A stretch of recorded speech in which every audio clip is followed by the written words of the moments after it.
Assalamualaikum warahmatullahi wabarakatuh.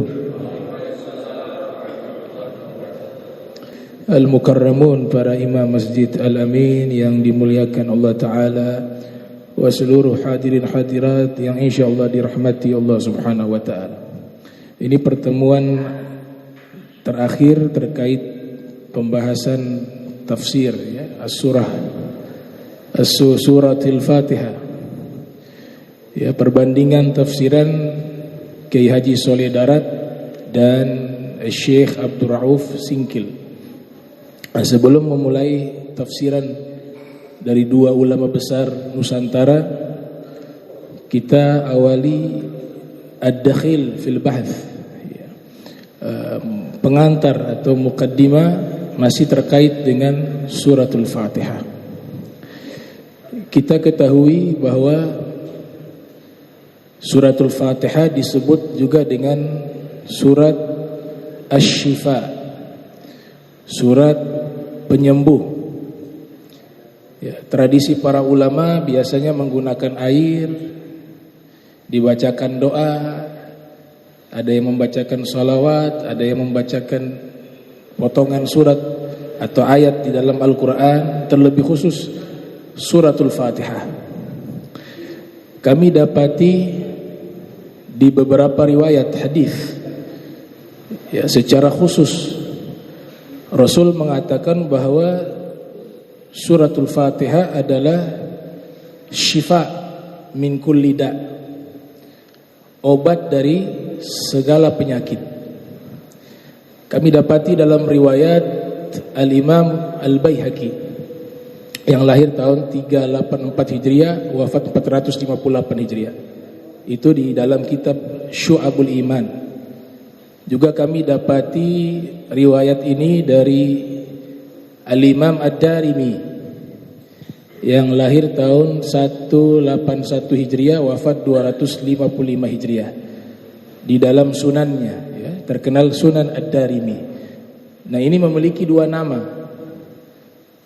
Para muhadditsun menyebutkan Sunan Ad-Darimi, sebagian ahli hadis menyebutkan Musnad Ad-Darimi. Tapi huwa ya, kitab itu sama, satu kitab dengan dua nama ya, Musnad Ad-Darimi dan Sunanu Ad-Darimi. Hadis Nabi katakan sallallahu alaihi wa alihi wa barakallahu, Fatihatul kitab syifaa'un min kulli da'. Surat Fatihah adalah obat dari segala penyakit. Para ulama mentradisikan ini, mengamalkan ini. Ya, Imam Al-Maraghi bahkan dalam tafsir Maraghi mengatakan bahwa surat ini memiliki nama Asy-Syifa dan dipraktekkan oleh para ulama mujarrab dengan syarat keyakinan ketika membaca suratul Fatihah. Dalilnya dari mana? Jika air dibacakan doa, air dibacakan sholawat, air dibacakan ayat Al-Quran, atau membaca ya, air dibacakan suratul Fatihah dengan niat menjadi obat, maka kiasnya kepada hadis Rasul ya, riwayat Ibn Majah, di mana Nabi katakan ma'u zamzam lima syuribalah, air zam-zam itu khasiatnya tergantung dengan niat ketika meminumnya. Kalau niatnya menjadi obat, maka air zam-zam menjadi obat. Disinilah ketetapan para ulama dan praktek sahabat. Salah satu tokoh sahabat, Ibnu Abbas, itu diriwayatkan kan Ibnu Abbas idza syariba ma'a zamzam qol, kebiasaannya Ibnu Abbas ketika meminum air zam-zam, qol, beliau berdoa, atau qol, beliau berkata, Allahumma inni as'aluka ilman nafi'a wa rizqa wasi'a wa shifaan min kulli da'. Ya Allah, aku meminta kepadamu ilmu yang bermanfaat,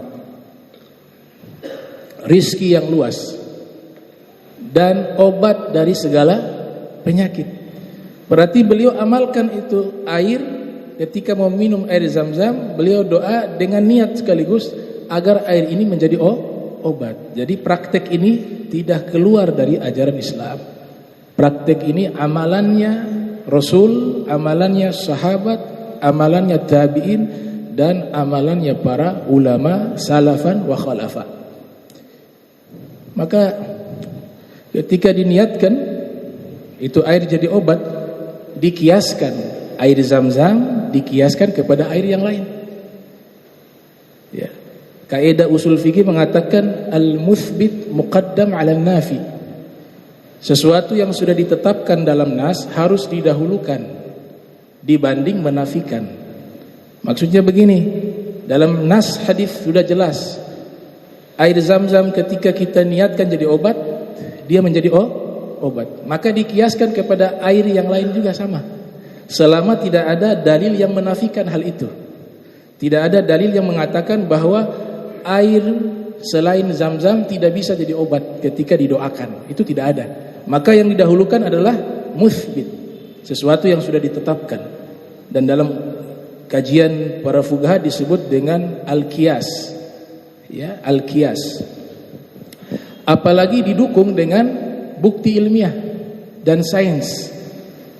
Bukti ilmiah dan sains, ada ilmuwan Jepang ya, namanya Masaru Emoto, yang akhirnya masuk Islam karena membuat riset ilmiah terkait air.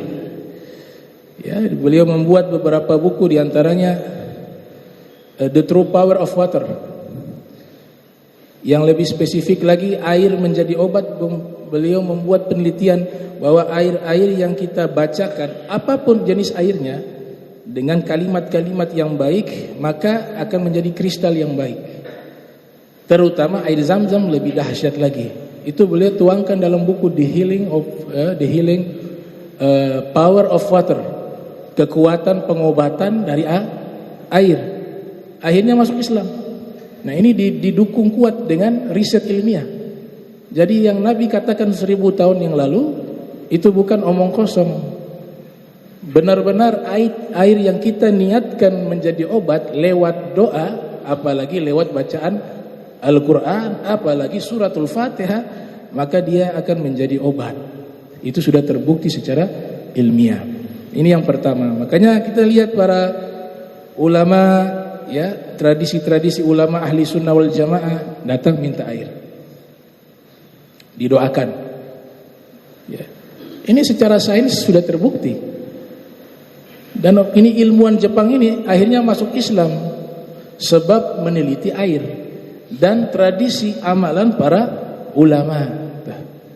Ya, sudah meninggal beliau, tapi meninggal dalam keadaan husnul khotimah insyaallah. Ya, sudah muslim, mukmin.